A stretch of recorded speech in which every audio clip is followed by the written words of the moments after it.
Jeju Aloe Eyes Aqua Drop Cream na lightweight cream to toner cream.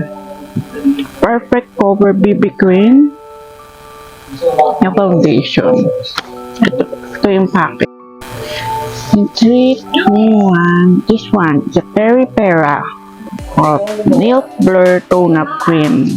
Rosy ang aking tandaan nyo. So, hello, hey si Sama, welcome back again sa aking YouTube channel.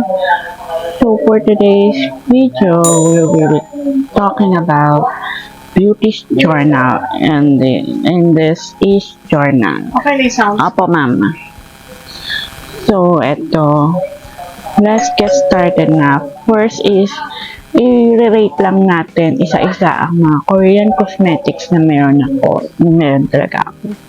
So, first, unahin natin sa skincare na meron ako Korean cosmetics. Etong Jeju Aloe Eyes Aqua Drop Cream na lightweight cream to toner formula. Ito, masarap siyang gamitin. Ang rate ko lang dito is siguro nasa 9 over 10. Kasi masarap siyang gamitin. Masarap lang siya gamitin sa gabi, tuwing gabi. So, lagi ko minsan tinry ko itong gamitin. So, sobrang lamig niya sa mukha kapag sa gabi na. Sa night skincare. Dahil nga, pag inano mo siya, lapat mo siya, so, parang malamig yung pakiramdam mo nun. And, nagiging watery yung kanyang, so, nagiging toner na. So, I'll give this 9 over 10. Next natin is, yung doon naman tayo ng Korean cosmetics na meron ako. Unahin natin itong Perfect Cover BB Cream na foundation. Ito yung package niya. Nalagay ko talaga siya sa box. Ayan, ganyan siya. Dipindot siya. Maganda siyang, madali siyang parang makokontrol na yung mga ilalagay mo.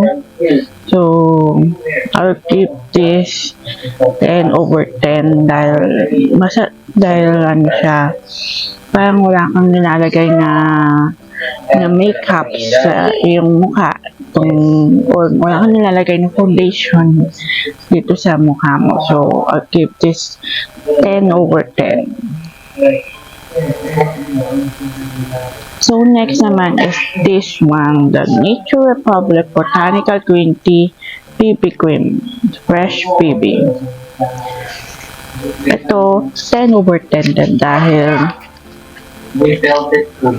sobrang gaan din yung gamitin. Pero, ano siya, pero, itong BB cream or foundation niya to is dapat minsan mo lang siyang gamitin kunwari kapag may event or anything.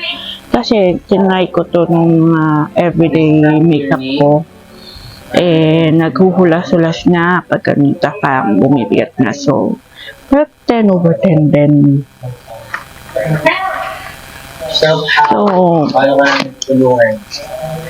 ito talaga, nagustuhan ko sa lahat ng Korean cosmetics na foundation. Ready na ba kayo? Excited na ba kayo? So, ito na. In 3, 2, 1, this one, the Peri-Pera of Milk Blur Tone Up Cream. Rosy ang aking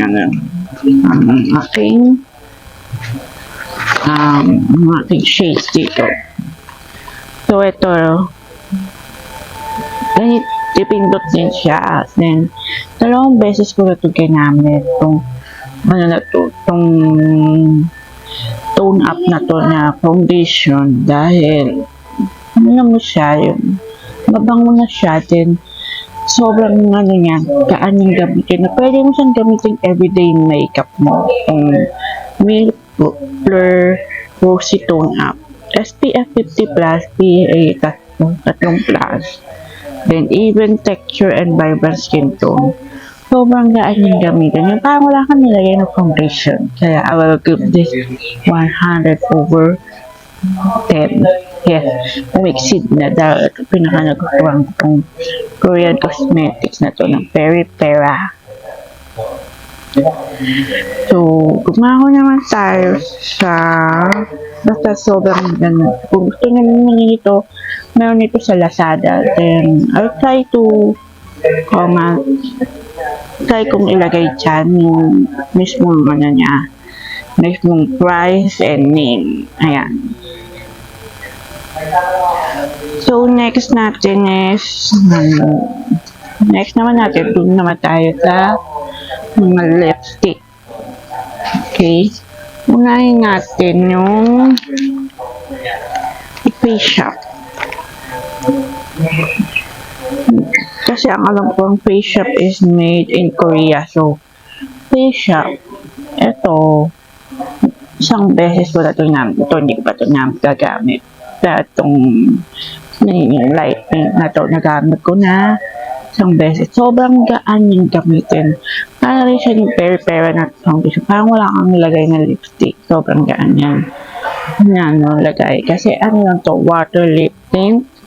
And, nung ginamit ko siya, parang kumulay, tapos kumanda yung ano, tapos maya-maya, parang okay siya gamitin sa everyday makeup mo na kasama. Kasi para lang siyang wala kang nilagay na lip tint sa yung ano, na pwede mo ulit na ilagay kapag nawala, diba? So, I'll give this Face Shop na lip tint is 100/10. And last, itong Peripera na ink tattoo stick. Maraming beses ko na itong ginamit. Si Sam. So, itong Peripera na to, sobrang gaan talaga nyung gamitin. This Korean cosmetics, the best sa lahat. Kasi, eto, magaan yung gamitin, tapos hindi pa natatanggal yung lipstick na to pag ito ginamit ng Peripera. Makita nyo. Ayan. Sobrang yung gamitin. Dahil mga 3 or 4 ko na itong ginamit dahil ang ganda niyang gamitin, ang gaan niyang gamitin, and ang dali niyang gamitin.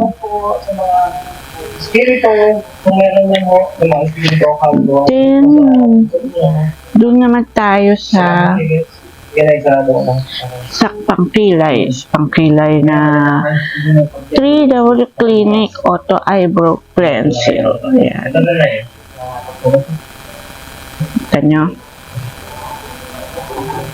Ayan, shotgun. So, ito, isang beses walang nangamit. Dahil bukod sa ano,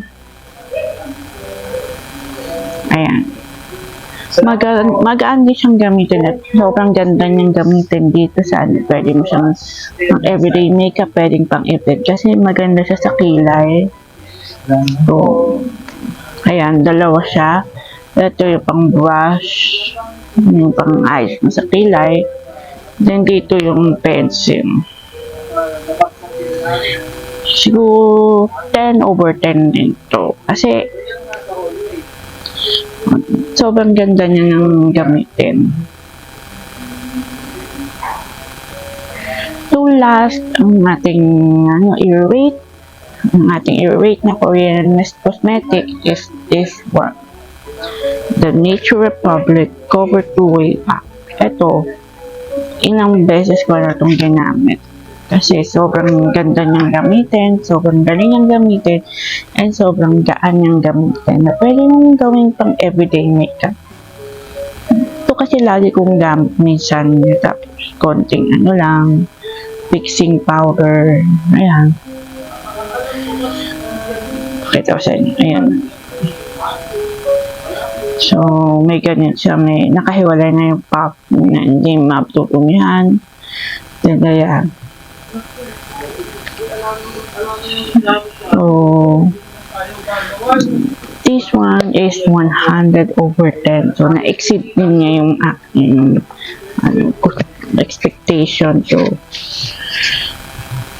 sa lahat ng mga ni-rate natin na Korean cosmetics, ang pinaka maisa-suggest ko sa inyo na ita-try nyo, na gusto nyo i-try, gusto nyo gamitin, or basta i-try nyo lang gamitin, is this one. Peripera. Peripera and Nature Republic. Tsaka Face Shop. Ayan.